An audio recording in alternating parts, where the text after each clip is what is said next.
I'm making a documentary that will require a lot of voiceover, and I'm looking for the right microphone for the job. I've used the Shure SM58 for 6 years, logging several hundred hours recording podcasts and recording voiceovers for videos. And I love the SM58. It's a great mic, it's indestructible, affordable, has a classic microphone look, and most importantly, it sounds great. Crucially, it's also not an SM7B. Everyone has one of those. Lately though, I've wondered if I couldn't upgrade my setup. I feel like there's a hint of edge in my voice when I listen back to recordings made with the SM58, like it's almost thin. But I don't want to throw away my old friend without doing some tests first. I dug out all the microphones that I have, and I'm just gonna check in with them all. I haven't used some of these for years, if I'm being honest. This is hardly going to be a scientific test, and my main goal at the end of this is just to choose a voiceover narration podcast microphone. We're just here to have a good time and hold some lav mics up to our mouth. All right, so with all that being said, let's meet the contestants. All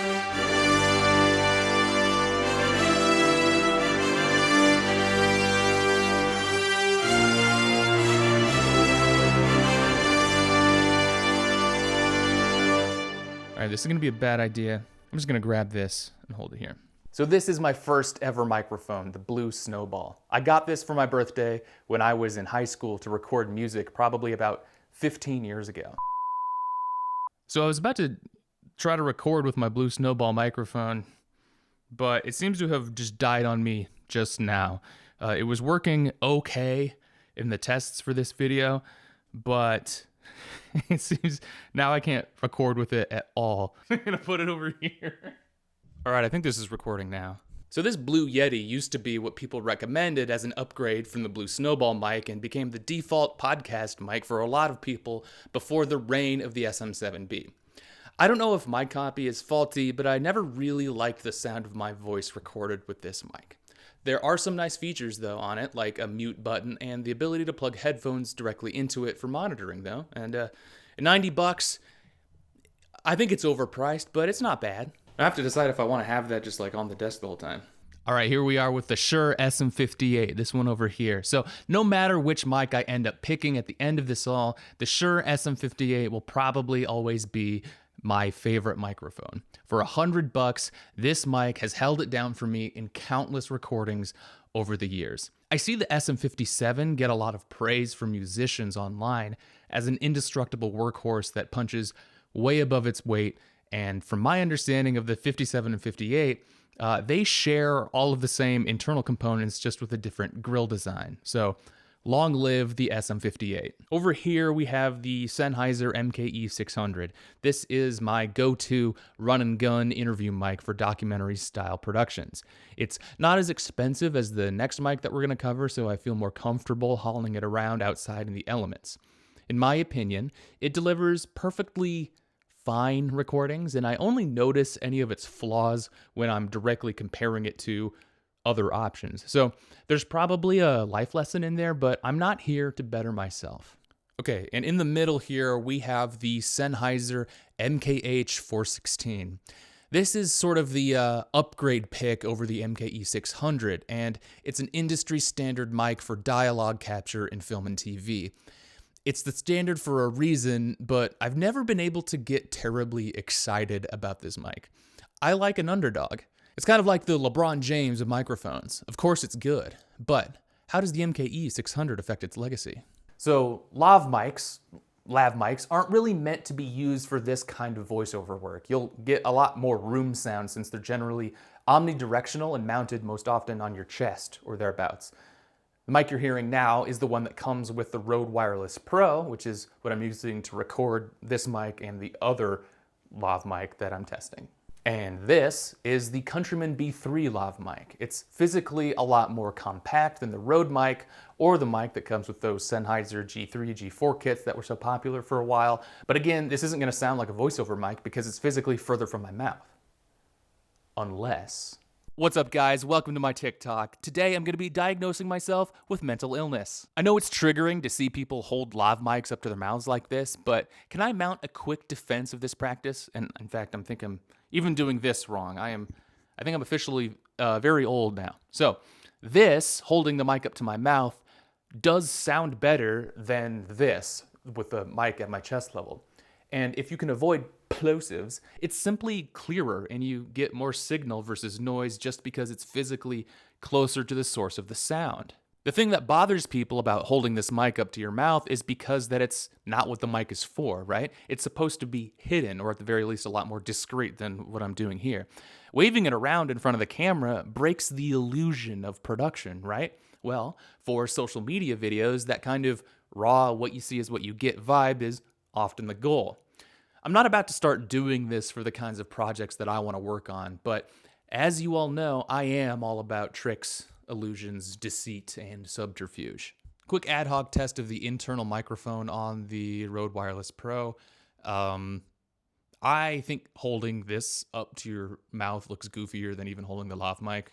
So we've reached a checkpoint. After doing some initial tests, this is where I am.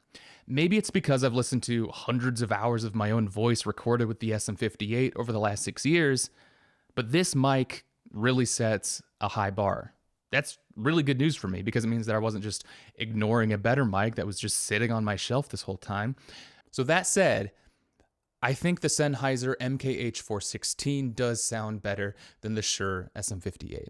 It just sounds a little bit more natural. I don't have the trained ear of a true audio professional, but it kind of sounds like there's a slight metallic quality to the SM58 recordings, maybe somewhere in the harmonic overtones. I don't know. I'm a little over my skis on the diagnosis here, but I do think I prefer the MKH 416. I am very proud of my trusty SM58 though. There's no shame in being beat out by a mic that's literally 10 times more expensive. And to me, it's not a blowout by any stretch. So there you have it, end of the video. Thanks for watching. Just kidding, I'm way too much of a hater to just let the Sennheiser MKH take the trophy home without more of a fight than that. Enter the Electro Voice RE20. I've always admired this microphone from a distance, and on paper, this seems like it might be the right tool for the job. Neither of my current top two contenders, the MKH 416 or the Shure SM58, are really built specifically for the kind of recording that I'm looking for them to do. The SM58 is great for singing live on stage, and the MKH 416 is great for recording dialogue in film and TV productions. I want a good desk microphone for quality voiceovers and narration work. So here we are in the final round. The SM58 is still hanging around because it's a great bass line since I'm so used to its sound, and the Sennheiser MKE 600 is just here for fun. So how does the RE20 stack up? For this last test, I'm going to read a passage from a book selected totally at random so we can compare the sound from each mic. Again, this sample script could be absolutely anything, so off the top of my head, here we go. The history of all hitherto existing society is the history of class struggles. The history of all hitherto existing society is the history of class struggles. The history of all hitherto existing society is the history of class struggles. The history of all hitherto existing society is the history of class struggles. I asked a handful of people with a range of microphone and audio expertise to listen to some blind tests with each of these microphones, and I'll be honest, there was a clear consensus. They all kind of sound the same. Each mic here gets me 92 to 97% of the way to where I want to be. We have no obvious winners and losers here. After carefully listening back to recordings on my reference monitors, I am going to make a ruling though. To me, the RE20 sounds better than the Shure SM58 for a radio application. The MKH 416 sounds better than all of them for a clear, natural dialogue application. Ultimately, the choice of microphone depends on what style you're going for. I will be choosing the Electro Voice RE20 because it is the mic that gets me the furthest to where I want to be. I want as much help in the mix as possible, but it's good to know that I could pretty easily make any of these mics sound great. The real victory here is that I've driven myself crazy chasing imperceptible gains and spent hundreds of dollars on something nobody will notice. Hopefully this madness infects all of you as well. Thanks for watching.